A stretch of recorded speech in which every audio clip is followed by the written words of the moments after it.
मेरे प्रिय भाई बहनों, आज मैं आपके सामने प्रभु भोज के बारे में कुछ बातें बताना मांगता हूँ।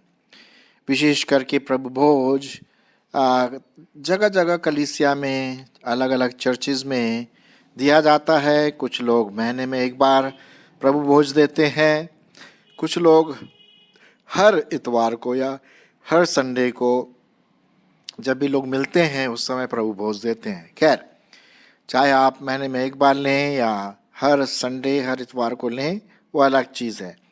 लेकिन प्रभु भोज लेने का क्या महत्व है? क्या एक सिर्फ विधि है जो मसीह जीवन में पाई जाती है, एक संस्कृति है, एक पद्धति है? नहीं। आपने शायद नोट किया होगा कि जिस दिन प्रभु भोज संडे होता है या जिस दिन प्रभु भोज दिया जाता है चर्च में, तो बहुत लोग आते हैं। पूरा चर्च भर जाता है या कलीसिया भर जाती है और बहुत लोग आ जाते हैं। वो सोचते हैं कि एक स्पेशल प्रसाद है कि इसको लेने से कुछ उनके जीवन में कुछ अच्छी बातें होंगी, और उसके बाद बाकी 3-4 संडे गायब रहते हैं। दुख की बात है, क्योंकि कभी कभी लोग सिर्फ इसको एक व्यथा, एक विधि, एक संस्कृति के समान मानते हैं। भाई चलो, आज प्रभु भोज है, आज जरूर उसमें भाग लेना चाहिए। क्यों? नहीं, बाइबल ये नहीं बताती है कि सिर्फ पद्धति है या संस्कृति है या विधि है। ये एक संगति है, जीवित संगति प्रभु परमेश्वर के साथ और उनके जो लोग हैं, विश्वासी भाई बहन, उनके साथ। तो इस बात का आप जरूर ध्यान दीजिए कि जब हम प्रभु भोज लेते हैं तो ये एक मसीही विधि नहीं है। जैसे कि अलग अलग कई प्रकार की विधियां पाई जाती हैं, ये वो विधि नहीं है, संस्कृति नहीं है, ये एक जीवित संगति है। तो अब इसका मतलब क्या है? प्रभु भोज का हमारे जीवन में क्या मतलब है, क्या मीनिंग है? मेरे जीवन में ऐसी क्यों आस्था है इस प्रभु भोज के लिए? आइए हम इसी के बारे में थोड़ा विचार करेंगे। इससे पहले कि मैं आगे बढ़ूं, एक विशेष पैसेज या भाग पढ़ा जाता है प्रभु भोज के समय में, और वो मैं आपके सामने पढ़ना मांगूंगा ताकि आप इसको उस दृष्टिकोण से या परमेश्वर के वचन के आधार पर इसे देखें। हालांकि कई पैसेजेस हैं, कई भाग पाए जाते हैं, लेकिन एक विशेष भाग पाया जाता है, वो है 1 कुरिन्थियों उसका 11वां अध्याय 23 पद से। 1 कुरिन्थियों उसका 11वां अध्याय 23 पद से मैं आपके लिए पढ़ूंगा 31 पद तक। सुनिए। क्योंकि यह बात मुझे प्रभु से पहुंची और मैंने तुम्हें भी पहुंचा दी कि प्रभु यीशु ने जिस रात पकड़वाया गया रोटी ली और धन्यवाद करके उसे तोड़ी और कहा, ये मेरी देह है जो तुम्हारे लिए है, मेरे स्मरण के लिए यही किया करो। इसी रीति से उसने बियारी के पीछे कटोरा भी लिया और कहा, यह कटोरा मेरे लहू में नई वाचा है, जब कभी पियो तो मेरे स्मरण के लिए यही किया करो। क्योंकि जब कभी तुम यह रोटी खाते और इस कटोरे में से पीते हो तो प्रभु की मृत्यु को जब तक वह न आए प्रचार करते हो। इसलिए जो कोई अनुचित रीति से प्रभु की रोटी खाए या उसके कटोरे में से पिए, वह प्रभु की देह और लहू का अपराधी ठहरेगा। इसलिए मनुष्य अपने आप को जांच ले और इसी रीति से इस रोटी में से खाए और इस कटोरे में से पिए। क्योंकि जो खाते पीते समय प्रभु की देह को न पहचाने, वह इस खाने और पीने से अपने ऊपर दंड लाता है। इसी कारण तुम में बहुत से निर्बल हैं और रोगी भी हैं और बहुत से सो भी गए। यदि हम अपने आप को जांचते तो दंड ना पाते। यहाँ तक मैं आपके लिए पढ़ूंगा। तो एक प्रकार का मतलब या सारांश यहाँ पर दिया गया है। थोड़ा सा अब आइए कुछ एक टिप्पणी थोड़ा सा और अच्छी तरह से अंडरस्टैंडिंग के लिए, समझने के लिए हम देखें। जब भी हम प्रभु भोज के बारे में बात करते हैं तो दो विशेष एलिमेंट, दो चीज़ें प्रभु भोज में बहुत इम्पॉर्टेंट है, और वो है रोटी और दाखरस का जूस, या दाखरस उसका जूस। ठीक है। अब इसी को हम बोलते हैं, इंग्लिश में बोलते हैं लास्ट सपर या लॉर्ड सपर, या हिंदी में बोलते हैं प्रभु भोज। उसने, प्रभु यीशु मसीह ने अपने चेलों के साथ ये भोज किया। फिर उसने कहा कि फिर उसके बाद वो रोटी खाएगा, दाखरस पिएगा जब वो अपने महिमा में आएगा। अच्छा, जो रोटी है, रोटी तोड़ने का मतलब है कि यीशु मसीह को मारना, उसके देह को तोड़ना, इस बात का प्रतीक कहलाता है। जैसे कि मैं अभी आपके लिए फिर से पढ़ूंगा। उसने क्या किया 23 पद में, क्योंकि ये बात मुझे प्रभु से पहुंची और मैंने तुम्हें पहुंचा दी कि प्रभु ने जिस रात पकड़वाया गया रोटी ली, रोटी, ठीक है, और धन्यवाद करके उसे क्या करी, तोड़ी। और वो रोटी किस बात का प्रतीक है, किस बात का सूचक है? ये रोटी प्रभु यीशु मसीह के देह को प्रकट करता है। यह मेरी देह है जो तुम्हारे लिए है, मेरे स्मरण के लिए यही किया करो। तो रोटी का तोड़ना इस बात का सूचक है, इस बात का प्रतीक है कि प्रभु यीशु मसीह हमारे लिए मारा गया, सताया गया, उसके शरीर को छलनी किया गया। जैसे रोटी को हम तोड़ते हैं ना छोटे छोटे टुकड़ों में, वैसे प्रभु यीशु मसीह की देह को बहुत पीड़ा से गुजरना पड़ा। और उसने कहा कि ये जो तुम करते हो मेरी याद में किया करो। ये बहुत इंपॉर्टेंट बात है। प्रभु परमेश्वर चाहता है कि जब हम प्रभु भोज लें तो रोटी तोड़ते समय, रोटी लेते समय हम प्रभु यीशु मसीह की देह को याद करें कि वो हमारे लिए कुचला गया, हमारे लिए पीटा गया, हमारे लिए उसने यातनाएं सही। ये रोटी तोड़ने का एक सूचक है, एक प्रतीक यहाँ पर हम देखते हैं। अच्छा, फिर उसने दूसरी बात कही, जो कटोरा है, जो दाखरस का जूस है, जो उसको भी यहाँ पर हम देखते हैं। 25वां पद, इसी रीति से उसने बेयारी के पीछे कटोरा भी लिया और कहा, ये कटोरा मेरे लहू में नई वाचा है, जब कभी पियो तो मेरे स्मरण के लिए यही किया करो। कहने का मतलब, जब भी हम रोटी लेते हैं और वो जूस पीते हैं जो लहू को दर्शाता है, यीशु मसीह के लहू का सूचक है। दो चीजें हैं यहाँ पर मेरे मित्रों, रोटी प्रभु यीशु मसीह की देह और दाखरस का रस जो प्रभु यीशु मसीह के लहू को प्रकट करता है। यीशु मसीह के लहू के द्वारा ही हमारे पाप क्या हो गए, धुल गए, क्षमा किए गए। बाइबल में क्या लिखा हुआ है, बिना लहू बहाए पापों की क्षमा नहीं। और वही लहू प्रभु यीशु मसीह ने आपके लिए और मेरे लिए क्रूस पर बहाया, अपने आप को बलिदान करके। तो जब भी हम प्रभु भोज लेते हैं तो हमें क्या याद करना है, यीशु मसीह का बलिदान। जी हाँ, हम ऐसे ही नहीं ले विधि के अनुसार, भैया हमने ये प्रसाद खा लिया, रोटी खा ली और ये जूस पी लिया दाखरस का। नहीं, ऐसे नहीं है। उसको प्रभु यीशु मसीह ने कहा कि मेरी याद में किया करो कि देखो मैं तुम्हारे पापों के लिए ऐसा बलिदान हो गया हूं, है ना। 2000 वर्ष पूर्व प्रभु यीशु मसीह ने अपने आप को क्या कर दिया, बलिदान कर दिया। तो रोटी तोड़ना, देह का कुचला जाना और दाखरस को पीना, यीशु मसीह के लहू को ग्रहण करना, इस बात का सूचक है कि हमारा उद्धार सिर्फ और सिर्फ प्रभु यीशु मसीह के बलिदान के द्वारा हुआ है।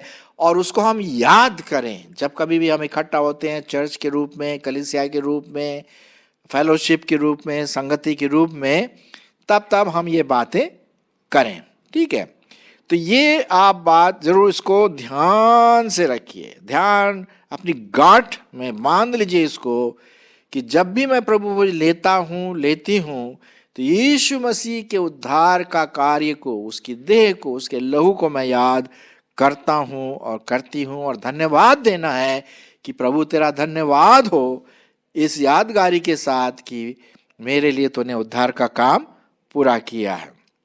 अच्छा, एक बात और ध्यान में आपको और मुझको रखना है, प्रभु भोज ऐसे ही नहीं लेना है। कई लोग क्या करते हैं, भाई ऐसे ही ले लेते हैं, क्योंकि ये सोचते हैं पद्धति है, एक प्रकार का परंपरा है, संस्कृति है हमारी। नहीं नहीं नहीं नहीं, ये एक जीवित संगति है, और उस जीवित संगति में सम्मिलित होने के लिए मुझे अपने आप को जांचना है, कहीं मेरे जीवन में खोट तो नहीं है, कहीं मेरे जीवन में पाप तो नहीं है, कहीं मेरे जीवन में किसी के प्रति ईर्ष्या, हेट, घृणा और बिना माफ करने वाली आत्मा ऐसी तो नहीं है। ये लिखा हुआ ना यहाँ पर, आप देखिए, मैं आपके लिए पढ़ता हूं कि मनुष्य अपने आप को जांच ले। कहने का मतलब ये है कि पहले प्रभु भोज लेने से पहले, दाखरस और रोटी लेने से पहले, आप हर एक व्यक्ति को, मुझको और आपको जांचना है कि कहीं मैं पाप के दशा में तो नहीं पड़ा हूं। भाई हम पाप करते हैं कभी कभी, हो सकता है बाय मिस्टेक हो जाए या जानबूझ के हो जाए, किसी के साथ हमारा संबंध ठीक नहीं है ना, इस तरह की बातें। तो यहाँ क्या लिखा हुआ है कि जब 27 पद, इसलिए जो कोई सुनिए ध्यान से, 27 पद, अनुचित रीति से प्रभु की रोटी खाए या उसके कटोरे में से पिए, वह प्रभु की देह और लहू का अपराधी ठहरेगा। ये बहुत साफ रीति से लिखा हुआ है। हमें एक परंपरा को पूरा नहीं करना है, एक विधि को पूरा नहीं करना है, बल्कि लेने से पहले, प्रभु भोज में भाग लेने से पहले हमें अपने आप को जांचना है। क्या मेरा जीवन ठीक है? क्या मेरे जीवन में पवित्रता है? क्या मेरे जीवन में क्षमा करने की आत्मा है, या कहीं किसी के विरोध मेरे मन में कोई खोट है? अगर ऐसी बात है तो जाकर के माफी मांगे, क्लियर करे, प्रभु से माफी मांगे। इसीलिए जब भी हम प्रभु भोज लेते हैं तो थोड़ा समय हम देते हैं कि भाई, अगर आप लोग अपने मन में प्रार्थना करना मांगते हैं, प्रभु तो मुझे क्षमा कर, हो सकता है मैंने पाप किया होगा जाने अनजाने में, या जो कुछ भी, या किसी भाई या बहन के विरोध में मेरे मन में कुछ है, तो उसको मैं साफ करना मांगता हूँ, ताकि जब मैं प्रभु भोज लूं तो मैं खोट रहित, दोष रहित पाया जाऊं। इसीलिए लिखा हुआ है, यदि हम अनुचित रीति से इस प्रभु भोज में सम्मिलित होते हैं और उसकी देह को हम न पहचाने सही रीति से कि ये मेरे उद्धार के लिए दिया गया है, तो क्या होता है? अपने जीवन में दंड आने का न्योता देते हैं। हाँ, ये लिखा हुआ है ना, 29वां पद, क्योंकि जो खाते पीते समय प्रभु की देह को न पहचाने, वह इस खाने और पीने से अपने ऊपर दंड लाता है। और 3 चीजें हैं जो दंड का कारण बन सकते हैं। 3 चीजें हैं जो दंड का कारण बन सकते हैं। पहला क्या दंड का कारण है? इसमें इसी कारण तुम में बहुत सारे लोग क्या है? निर्बल है, कमजोर है। जी हाँ, ताकत नहीं है, पड़े रहते हैं ऐसे ही। दूसरी बात, कई लोग रोगी भी हैं, रोग से ग्रस्त है। कितनी प्रार्थनाएं किया, कितना सब कुछ किया, फास्टिंग प्रेयर भी हो गई, लेकिन ठीक नहीं हो रही। क्यों? कहीं ऐसा तो नहीं है कि मैं गलत रीति से प्रभु भोज में शामिल हुआ कभी, पिछले हफ्ते या पिछले महीने या पिछले साल? ये लिखा हुआ है। पहला, वो व्यक्ति निर्बल होगा या रोगी होगा, और बहुत से सो भी गए। सो गए का मतलब क्या है? मृत्यु हो गई उनकी।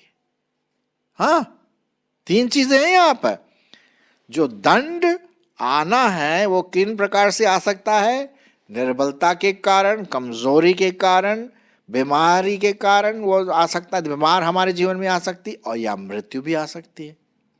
बहुत भयंकर है। मुझे तो अपने आप को भी जांचना है इससे पहले कि मैं प्रभु भोज लूं, इससे पहले कि आप प्रभु भोज में शामिल हो। तो इसको आप परंपरा न समझे कि यार मुझे पूरा करना है, बस ये पूरा हो जाए फिर मैं निकल जाता हूं अपने जीवन में। नहीं नहीं नहीं नहीं, आपको इसकी जो महानता है, महत्वता, उसको समझें।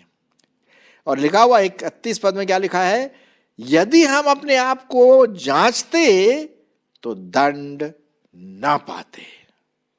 मैं तो ये आपसे विनती करूंगा कि अगर आप कहीं चर्च में जा रहे हैं, गए हैं और वहां प्रभु भोज हो रहा, ठीक है, आप विश्वासी हैं, आपने बपतिस्मा भी ले लिया, लेकिन अगर आपके जीवन में कुछ खोट है या आपने किसी को माफ नहीं किया या कोई पाप है आपके जीवन में किसी के प्रति या प्रभु परमेश्वर के प्रति, उसको मान लीजिए, प्रार्थना कर लीजिए। अगर आपने नहीं किया तो प्रभु भोज में मत शामिल होइए, कम से कम दंड के भागी तो नहीं होंगे। जी हाँ, अच्छा है कि प्रभु भोज में न लें, इसके बजाय कि आप प्रभु भोज में भाग लें अनुचित रीति से और दंड के भागी भी हो जाएं। भाई ये बहुत बहुत गंभीर बात है। और जब मैं आपसे ये बात कह रहा हूं तो परमेश्वर मेरी आत्मा को, मेरे जीवन को भी चेक करता है, आपके जीवन को। आज हमारे चर्च में जहां हम फेलोशिप को जाते हैं, प्रभु भोज हुआ था और मैंने यही बात सबसे कही, जो भाग मैंने अभी आपके सामने पढ़ा उनके सामने भी पढ़ा और अपने आप के लिए भी मैंने पढ़ा, याद दिलाने के लिए। ठीक है, तो इस बात का आप ध्यान दीजिए कि हम अपने आप को जांच लें।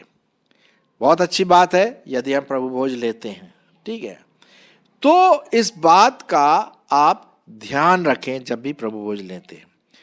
तो ये सिर्फ एक पद्धति नहीं है, एक विधि या परंपरा को पूरी नहीं करना है, ठीक है, पूरे मीनिंग के साथ, पूरे महत्वता के साथ, पूरे कन्विक्शन के साथ, परमेश्वर के वचन के आधार पर आप अपने पापों को माने प्रभु के सामने प्रभु भोज लेने से पहले।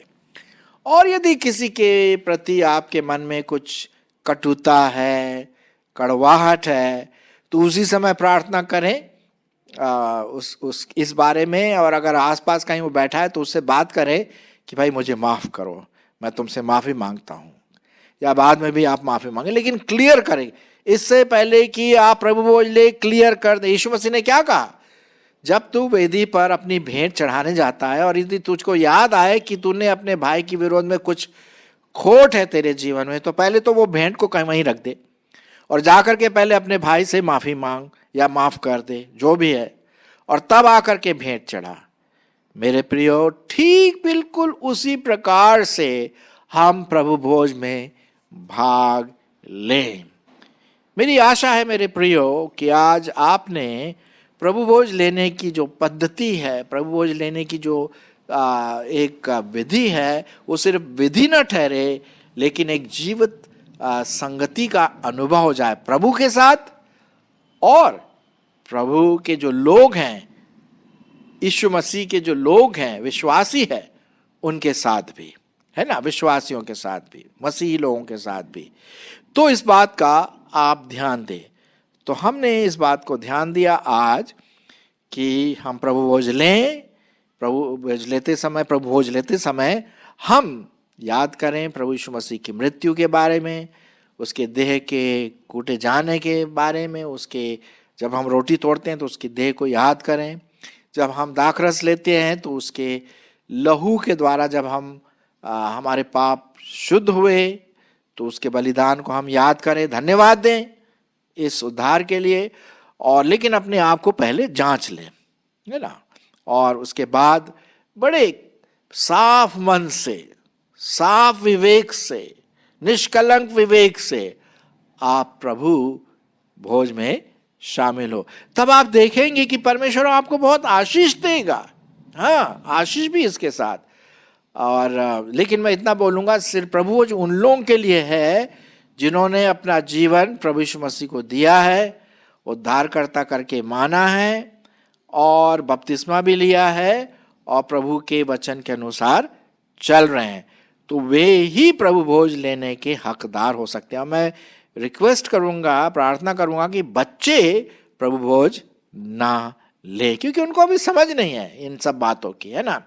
जब बच्चा बड़ा हो जाता है 13-14 साल का, 15 साल का, तब उसको समझ आती है, तब वो इसके बारे में सोच सकता है या सोच सकती है। तो मेरे प्रियो, आइए हम नेक्स्ट टाइम जब भी हम प्रभु भोज में शामिल हो तो उसकी जो मीनिंग है, गहराई है, महत्व है, उसको समझें और बिना किसी कलंक के, बिना किसी खोट के, साफ विवेक के साथ प्रभु भोज में लें। और यदि कुछ ऐसी बात है जो रुकावट बन जाती है, पाप रुकावट सा हो जाता है, तो परमेश्वर के सामने माफी मांगे। वो तो हमेशा तैयार है हमें माफ करने के लिए, और परमेश्वर इस पर आशीष, बहुत आशीष आपको और मुझको देगा।